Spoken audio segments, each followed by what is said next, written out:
We now take you live to the Central Texas Command Center in the heart of the resistance. You're listening to Alex Jones. I am trapped on the third planet from a standard yellow star. So close, it causes genetic mutations in my genetic bloodline every cycle and gives me cancers on my skin. Think about how fantastical that sounded. Think about how insane that sounded. I am trapped on a planet in deep space on a spiral arm Milky Way galaxy. I have a vision, though. A race consciousness as a human of something bigger and a longer history, an even bigger tomorrow. And that's what we're talking about. The global technocrats have already captured the future. They're already 20, 30, 40 years advanced that we know of. They may have already had singularities that have been controlled, super jumps in technology. They're acting like we don't even exist. And there's kind of a discussion about how to deal with us. And do they entertain us to death and have us be sterilized or just kill everybody outright? They're like, for the good of the earth, just kill everyone. And so they're kind of like, well, there's 7+ billion of them. You know, we're the new globalist life form. And if we wipe a bunch of them out, they can really get aggressive and do some amazing stuff. Because after all, we stole all their technology and did this to them. We're just pretending we're gods in a breakaway civilization. So we're actually kind of scared of them because we're not who we really say we are. So let's kind of sit back and wait. And the top globalists are like, kill, kill, kill. Release the bioweapons now. Release, release, release. Save the earth of the human scourge, and you will merge with the AI god. Save the earth. Prove yourselves worthy. And a lot of globalists are going, you know, I don't really know. I trust this.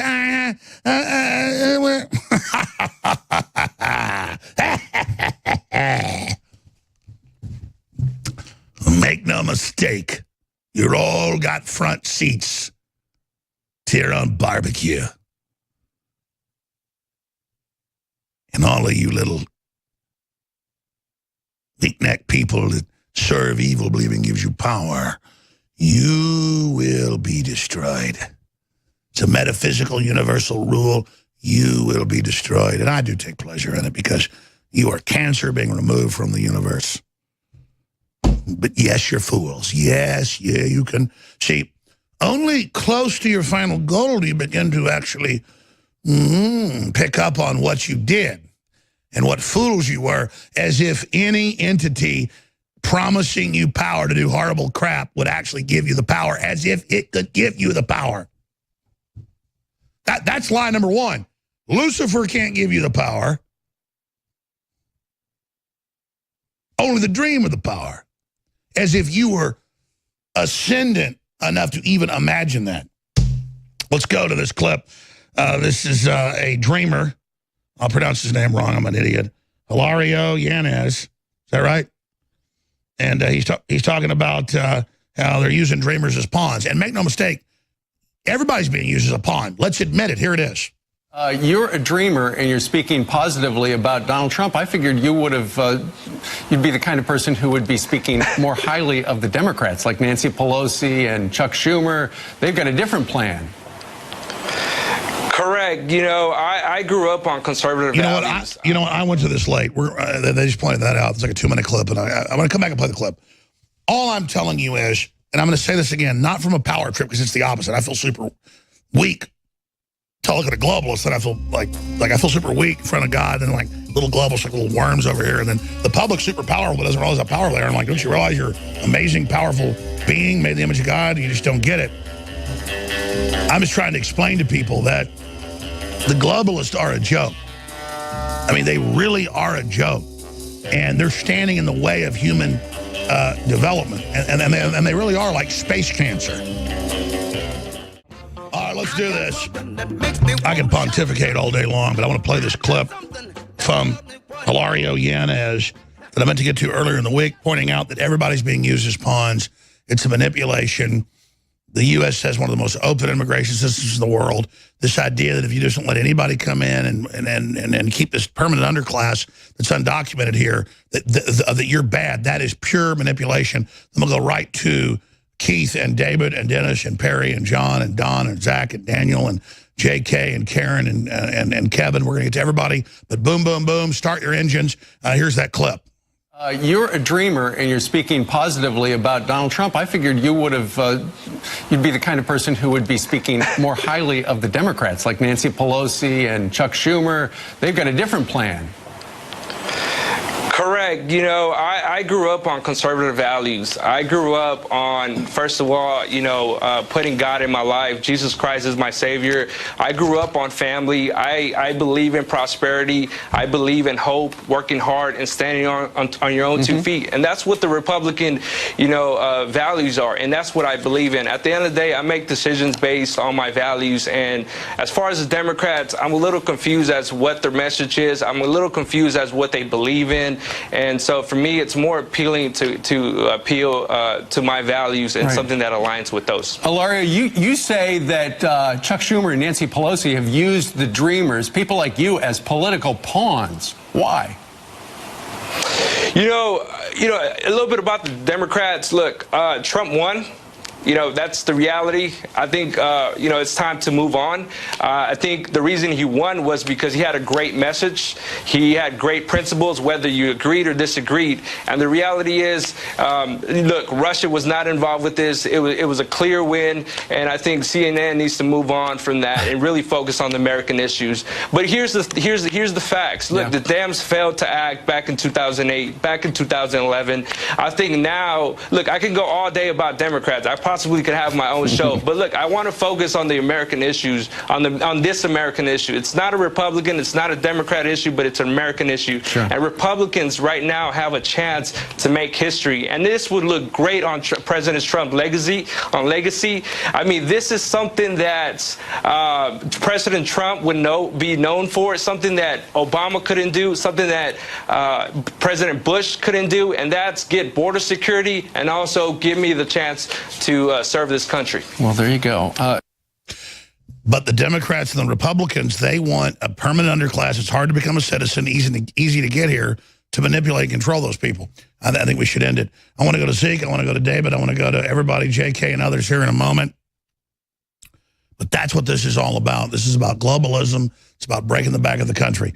Let's go ahead and, again, who did I say I would go to first?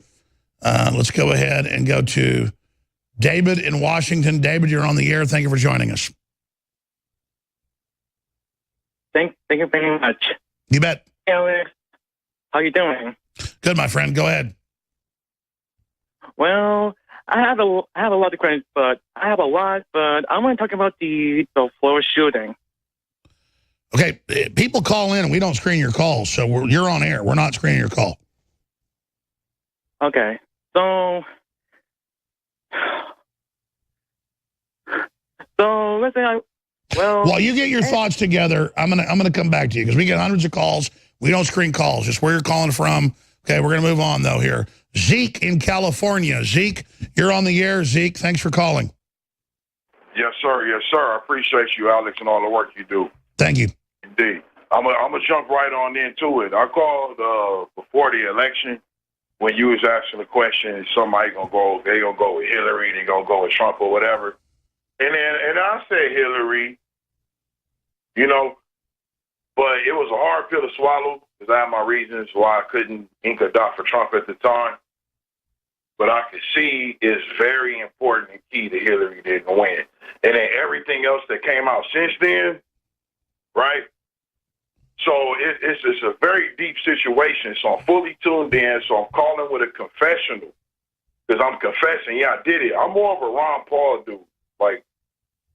And Aaron Russo is the person that introduced me to that Ron Paul existed when America Freedom and Fascism came out. And all great film, yeah, great film, great guy. Absolutely, I love him. Great dude. Met him. Did him. You know what I'm saying? Worked to help him get that film out. I've been around since then. I pay attention to it. Sure. So you're saying your confessional is you were a Ron Paul guy, and then and then what's your confessional? My confessional is I acted like it was not an accident because I have my reasons. That could be discussed at another time. That's not really part of the whole point.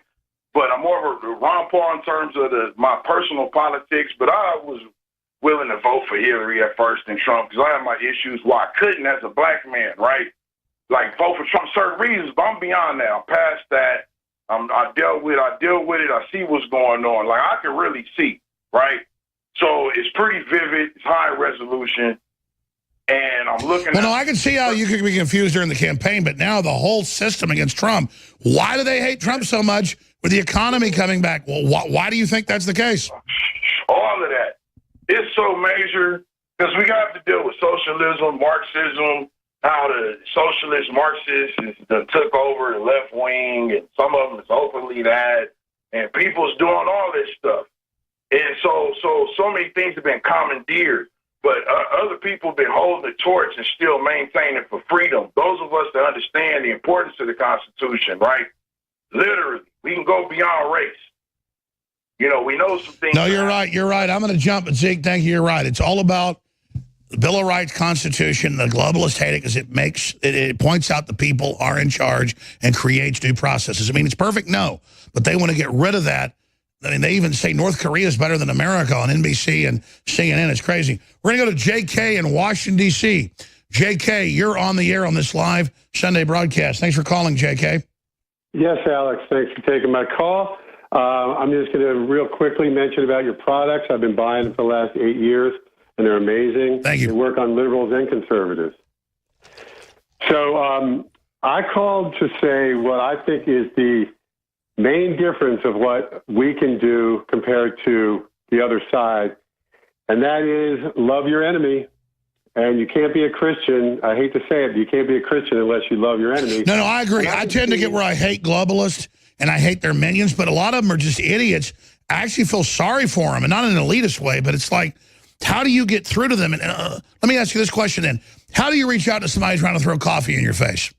I thought of that guy, that goblin who threw coffee on your face. I was just thinking of that. You do have to love him, but you can stop him. If he was trying to kill you, you can kill him first before he kills you. Love your enemy is not what people think. It's not a suicide note, exactly. They mistranslated, they admit it out of the Hebrew. Thou shalt not kill. It's thou shalt not murder. Correct. Don't go out and randomly kill somebody, but somebody trying to, the whole Bible, somebody trying to kill you and your family, rise up and smite them. Well, Jesus said to the disciples, he knew he was sending them out into the world, about 10 or 12 of them. He said, sell your cloaks and buy a sword or a knife. And then they said, we got these over here. And there were 2 of them. And he said, that's enough. So he said that. He said, protect yourself. But love your enemy it's not what people think. Love your enemy. It'll keep you from joining them. Love your enemy as you crush their evil. Love your enemy. Hate sucks. There's a lot of different ways to look at it, but that's what's going to separate us. Do they love their enemy? Do the hateful people love their enemies? No, they don't. So that's the nuclear. No, you're right. And George Washington was the first person in that modern area, it doesn't sound modern, but the last 400 years is more modern, to really not allow any atrocities. And he said, we have to be clean. That's why we're going to win. We cannot engage in atrocities. And that's what we are built on. And so it's already here. And when Obama said we're not a Christian nation anymore, he was hoping that was the case, but it's not the case. We are, and I'm saying true Christians, and you can't be a true Christian if you don't love your enemy. And everyone just needs to try that, and that's what. No, I agree, but it's hard to love Hillary. I mean, but I hear what you're saying. I love the human she was once, but I hate her evil. I'm going to fight her. Great points, JK. Thank you for the call. Now we're going bam, bam, bam. David in Washington, Dennis in Kentucky, Perry, John, Don, Karen, everybody. Your call straight ahead on the other side of this break. They're trying to block us. Spread those links. Tell us, folks. By the way, we got Paul Watson co-hosting with me this week, a couple days. We've also got Milo Yiannopoulos in studio co-hosting. Big broadcast week coming up with the weekday transmission. And we've got our review coming up with Paul Watson, speaking of him, of Black Panther. I haven't seen it yet, but he breaks it down. So that's coming up. We've got David and Donna and like 100 other callers here, but I'll try to get to as many of you can. Just get your point out. Don't need to thank me. I thank you. You're awesome calling in. We'll move to the next person. We've got Donna and Corey and Danielle and so many others I'm going to go to. And David, Donna in California. Thanks for calling, Donna. You're on the air. Alex, my privilege to speak with you. I feel like I was divinely found. I found you divinely. You and your family and everyone's in my prayers daily. Well, thank you. I need those prayers, sweetheart. I'm telling you, yeah, I really cover you with the prayers, and you know, and I like I said, I found you maybe this year sometime. The products are wonderful. Thank you. I'm telling you, I'm trying them all, but I've got my favorites. I'm doing good on that, and I just wanted to say that, you know, it is so much, what I've just heard over the broadcast over the last several months. It is so much. And I make little notes. And today, that's why I'm calling, because I just made some notes. I said, you know, the Clinton Foundation, the slush funds for the government lawsuit payoffs, the $21 trillion unsupported adjustments, on and on and on. And I'm old enough to remember the Great Society, when Johnson brought that in. And I remember my parents saying, oh, man, this is the beginning of the end. Well, here we are. Here I am, have lived the history of all this to see what's going on. So keep up the good work. I love you. You're telling the truth, and I'm so glad I found you. Donna, you're awesome. Please don't thank me anymore, but absolutely. It's not that your parents were bad people. They knew if you just gave your kids everything, it'd ruin them. And then your loving parent, you still do it. It's just, you can't, but it's like, doing this to a culture will destroy everything. And it's such an epic time to be alive, but look at how they're having to pull out all the stops with their lying. That shows me the establishment's on its last legs. But that doesn't mean that when this establishment collapses, we're in some heaven. We then have to be good and honorable, and we have to go out and work hard and employ people and build a future, because if we don't do it, Donna, who will? Oh, absolutely, absolutely, and you've got my support. I'm like I said, I'm getting the products. I'm getting the word out. It's just awesome to have found you, because I feel I have found the truth. And you know, Devin Nunes is my congressman out here in California. He's awesome. And I wrote him. You know, I get his emails, and I wanted to respond the other day, or I did, and then I got something back about government servers and all this stuff, and I know I had sent something to him before and didn't see that, so I just didn't even go there. But let me tell you what's happening. Not doing that. There's an info war going on by the globalists, and I'm glad you raised that. That's the problem. There's so much we don't have time to cover it all. That's why I'm so frustrated constantly, because I'm not doing a good job, because you just that's why I take more calls. You reminded me. I've had my crew send me this. I've had Roger Stone send it, and I've seen it. When you're going to Congress, or your congressman sends you something, if he's a Republican or she's a Republican, Google will say stuff like, these are government servers. We're not sure this is safe. They're trying to get between you and your congressperson. Is that what you're talking about? Because I've seen that. Yeah, and because I am, see, I'm an old lady kind of, but it's kind of funny. I'm still working, but I'm a computer tech. I have so embraced all this technology. I had to learn it. So sure. Well, they're scared of Nunes. They're scared of anybody with a backbone. So anybody with a backbone, Google's playing their games. Yeah. And well, okay. And then guess what? I had my accounts hacked last week through PayPal, and then ultimately... No, I hear you, ma'am. That's what I'm saying. They're trying to intimidate everybody. We're in a war. And people shouldn't get scared and go, oh, God, if I fight, they'll get me. No, fight harder. We're in a war. They're having to do all this to average people as an attempt to bloody your nose and make you roll over. Can you imagine what they'll do, Donna, if we roll over, how bad it'll be? No, this old lady's not rolling over. And so anyway, I didn't answer their little questions about the server and all that junk. So I wrote Devin a letter. And I thought, well, I'm going to try snail mail, and I sent it to Washington. That was all when the memo was coming out and all that stuff. But I told him in there that I feel like I've hooked up with the real news info. Absolutely. God bless you. So, and that's what it is, folks. They are so scared of you communicating with real people because they know you're awake, and they're doing all sorts of weird crap. And it's admitted, and I mean, I'm telling millions of people you're Russian agents. If you're pro-America and sending them emails, Twitter, that is so aggressive and bullyish. I mean, it's like saying you're a child molester. It's sick. Let's take another call before we go to break here. Who's been on the longest here? Thank you, Donna. Let's talk to David in Washington. David, thanks for calling. Go ahead. Hi, David. Oh, hey, Alex. Welcome. but it's my first time calling. Well, go ahead and finish your point. Oh, so the guy, Nicholas Cruz. Yes. Yep. Everybody says that he's part of the white supremacy, but he's like fake news.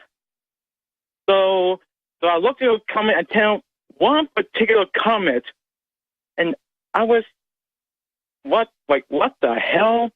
The comment said that the Nicholas Cruz, the Florida, was a Trump supporter. I was like, absolutely. what? Let me let you go on that point. We don't know what any of this is. He was in foster care. He was mentally ill. His brother's in a mental institution.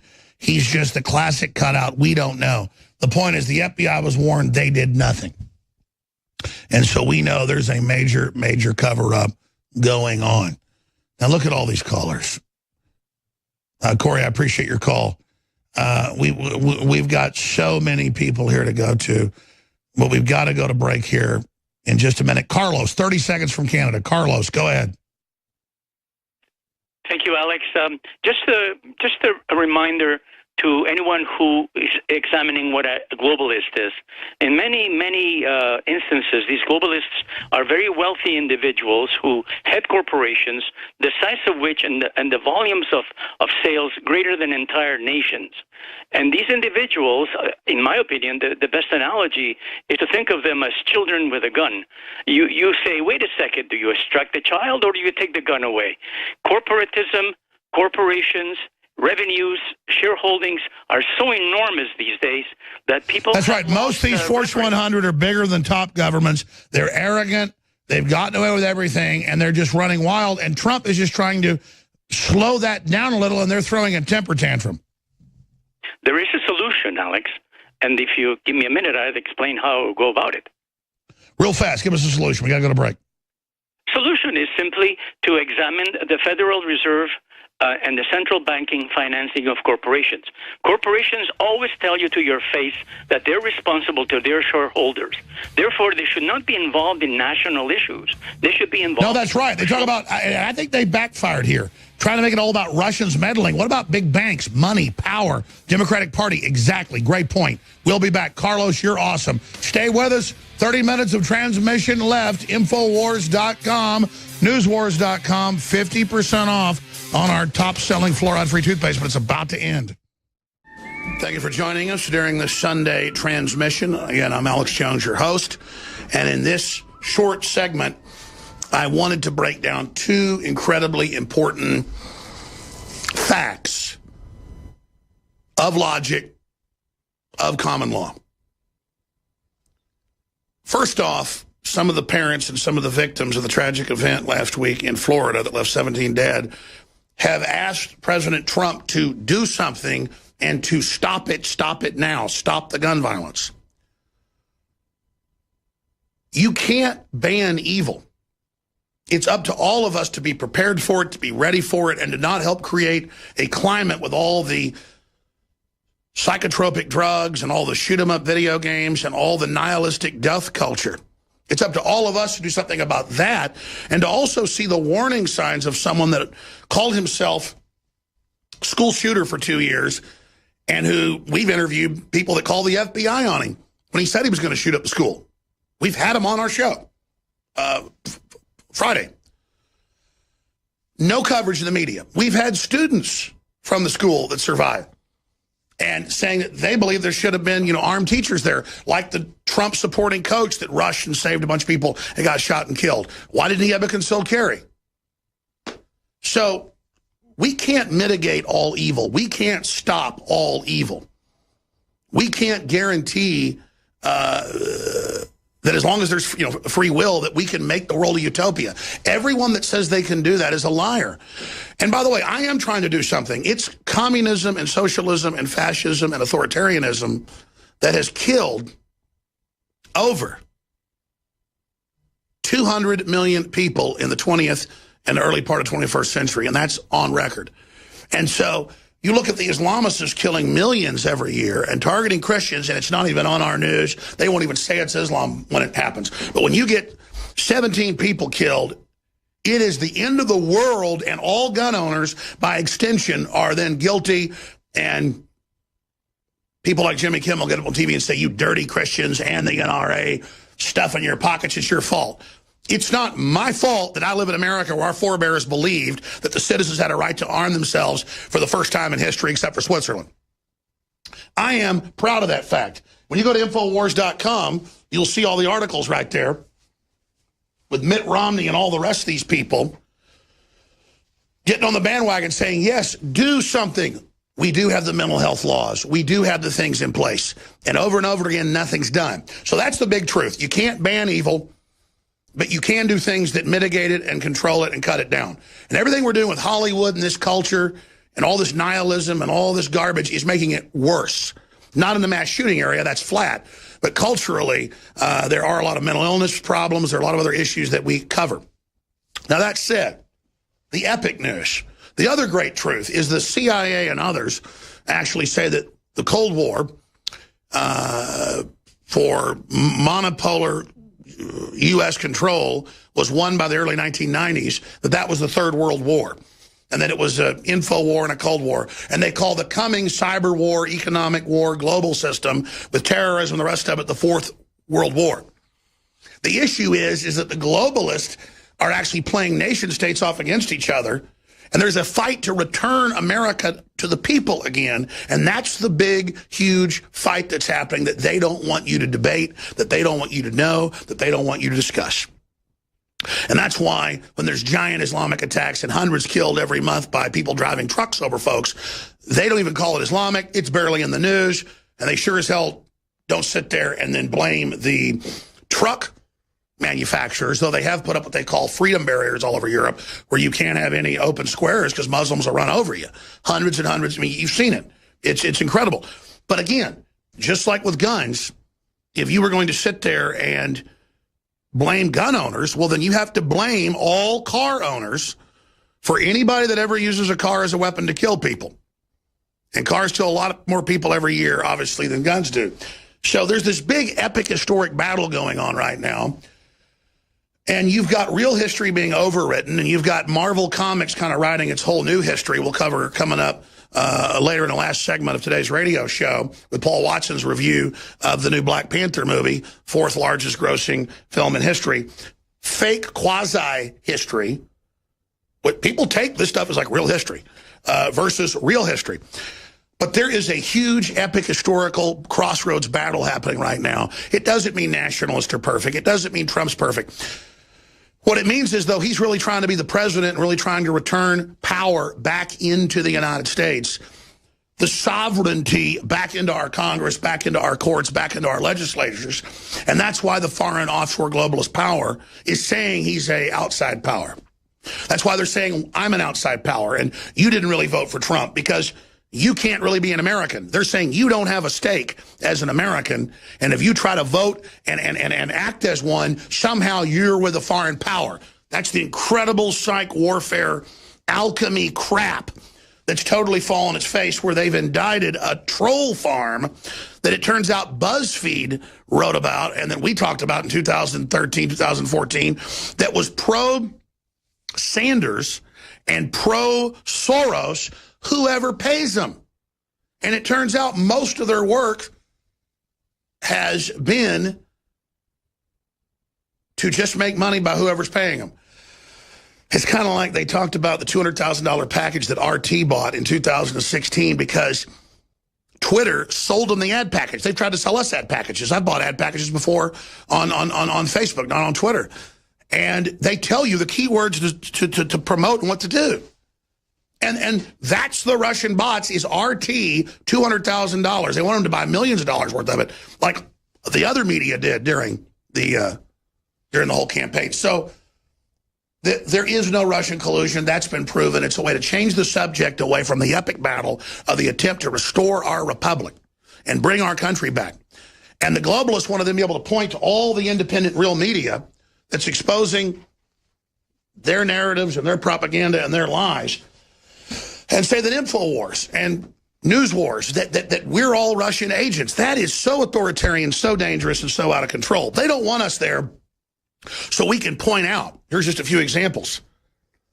of where the New York Daily News and others ran the headline that the killer was trained by the NRA, that he went to a white supremacist compound. Both those were lies. They know it wasn't true. They still won't retract.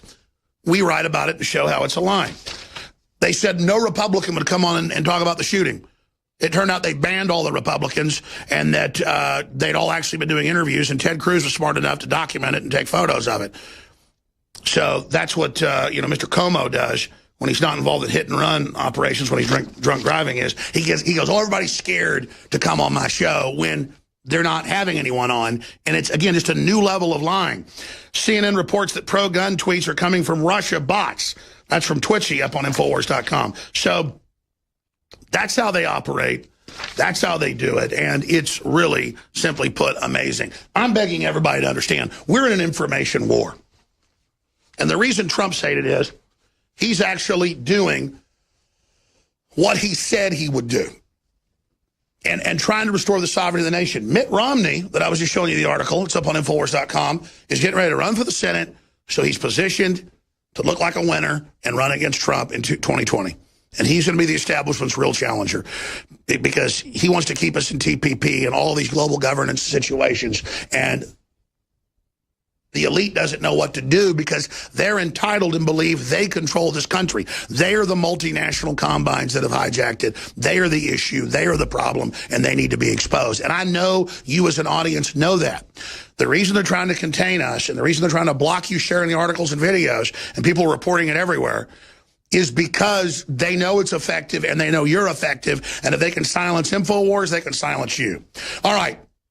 That's it for this special transmission. Again, coming up, the final segment of the radio show today, we're going to do our analysis of Black Panther, the movie, and look at it from all different angles and more. And then there'll be the weekday transmission, 11 a.m. Central, Infowars.com/show. Be sure to watch the other broadcasts as well with David Knight and Owen Shore and many others as we expand the amount of transmissions coming out every day, now 10 hours live from the Infowars News Center in Austin, Texas. I'm Alex Jones. And ladies and gentlemen, we are back here with you on this Sunday evening in the final segment. I am Alex Jones, your host. I want to go to a very interesting piece that Paul Watson put together over the weekend dealing with the new Black Panther movie that is now the fourth largest grossing movie on opening weekend ever and may even eclipse that. Okay, great. I hope it does well. I can't stand these new superhero movies because they try to pack too much into it. It's like watching a World of Warcraft video game or something. Kind of like the first Hobbit they just came back out with was pretty good. But by the third installment, I thought I was, again, watching World of Warcraft. It's just ruined. And I've seen the trailers. It looks like some of the same garbage. I hope it's different because I like a fantasy film as much as anybody does. My problem is over and over and over and over and over again, these films are political. And they admit this one is political. What I know is this. I'm going to go see the film this week, and I'll give you my review.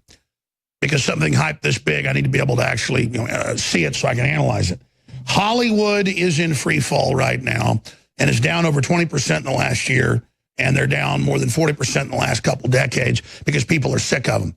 And it's the same phenomenon we're now seeing with the Oscars collapse in their viewership, or the Golden Globes, or any of these programs. People, quite frankly, are sick and tired of it, and they just don't want to sit there and watch the establishment anymore. They want real stuff, even if it's a train wreck, like InfoWars is sometime. And that's why you see the Olympics having their ratings go into the toilet instead of stratospheric. People are tuning out. Now, that creates the perfect storm of mainstream media coming in and wanting to censor and wanting to shut down new alternative competition, whether that competition is accurate or not. It fills the spectrum. They don't want it there, and they admit they don't want it there because it is basically exposing them. Not just the media complex, but the whole government complex, all of these white shoe boy Harvard types that think they're the new elites. They're the ones pushing identity politics and race politics and betting on that to control the population because they know the people, not just here but worldwide, are awake to what they've done and what they have become. I like going and seeing an exotic film set in some far-off imaginary world like this mythical kingdom in Africa. But I don't like being lectured about how evil I am, or told this is a film with a 99% score, which we all know is baloney. So let's hear from Paul Joseph Watson as we conclude this global Sunday transmission. The Black Panther movie is a piece of shit. I haven't actually seen it, but we now apparently live in a world where the quality of a movie is determined before it's even released solely on the basis of how woke it is. So it doesn't even matter whether I've seen it or not. If you give Black Panther a bad review, you're racist. I don't care, I don't care, I don't care. The very fact that you're ordering me to like it or be called racist, the very fact that you're so fragile, you're talking about censoring bad movie reviews as hate speech to artificially keep the ranking high, means I'm gonna say it's a piece of shit. You know why? Because I don't like being told what to think. So it's a piece of shit. You white people, stay the out of our way on Feb 16th. Yeah, I'm pretty sure if all white people boycotted Black Panther on its release date, given that they make up about 62% of the US population, Black Panther would be a total flop. For which you probably blame white people. So I carefully did not buy Black Panther tickets for the opening weekend because I did not want to be the white person sucking black joy out of the theatre. What's the appropriate date for me to buy tickets? Is next weekend okay? It's never okay, bigot. By buying a ticket, you could be taking up a seat that would otherwise have been taken by a black person. Why are you disenfranchising African Americans? So if you go and see the Black Panther movie as a white person, that's bad. And if you don't go and see it because maybe like me, you're not into movies about comic book heroes, that's bad too because it means you're racist. Black Panther's Wakanda gets everything right about Africa that Trump got so wrong. Yeah, let me explain something. Africa is a real continent with real countries. Wakanda doesn't exist. But wait, let's say it did exist. Wakanda is actually almost identical to the very stereotype of what you say Trump is trying to create in America. Wakanda is homogenous. Wakanda is isolationist. Wakanda is willing to exploit its natural resources. Wakanda is protected by walls. Wakanda doesn't allow immigration. Wakanda is based around national self-interest. That's literally everything you say Trump is bad for doing, but when fictional black people are doing it, suddenly it's amazing. BuzzFeed. Finally seeing black people ruling their black country on their black continent, minding their black business, thriving with their black dollars and black resources. Right, so now you're in favour of an ethno-state. I mean, gee, all you need to do is replace one word, and BuzzFeed and the alt-right would be on the exact same page. So Black Lives Matter are portrayed as the villains. The hero is a nationalist. The hero is basically Black Trump. Why is Hollywood pandering to racist Trump supporters? But seriously, it sounds like a lot of social justice warriors are going to be very disappointed with this movie. More than a movie, Black Panther is a movement. Black people have been striving to remind the world for years that Africa is a continent, not a country. A continent made up of nations rich with histories and achievements in fields from the arts to mathematics. But such representation has seldom been portrayed by Hollywood. Then along came Black Panther, which opens in theatres across the country on Friday. Okay, this is Wakanda. And this is Africa. Africa is portrayed as a hole because it's a hole. It's not a high-tech Hollywood CGI futurescape. Africa has fundamental problems. Poverty, disease, starvation, poor infrastructure, rampant political corruption. 6 million slaves who were enslaved by other Africans. None of these problems are going to be fixed by the portrayal of a place that doesn't exist in a movie. That's like saying the movie Wall-E was going to fix the Earth's environmental problems. It's that dumb. Also, why are all these leftists white-splaining to black people, telling them that the Black Panther movie is some kind of Emancipation Proclamation 2.0? I mean, talk about bigotry of low expectations. You think an entire ethnic group is so fragile it needs a comic book character for self-validation? Sounds pretty racist to me. If this movie is so empowering and such a force of nature, why can't you tolerate criticism of it? I mean, when dictators get 98% of the vote in sham elections, it's not normally because 98% of the population really likes them. It's normally because there are consequences for not voting for a dictator. One reviewer gave Black Panther 3 out of 5. Pretty good review, right? No, not good enough. He was immediately threatened with physical violence. This is less like a movie and more like a cult. It's like the Church of Scientology. No criticism allowed. Oh, and isn't it funny how a real black hero is being completely overshadowed by a comic book character? Both are starring in movies, but Anthony Sadler helped stop a terrorist attack. He subdued a terrorist. He saved countless lives.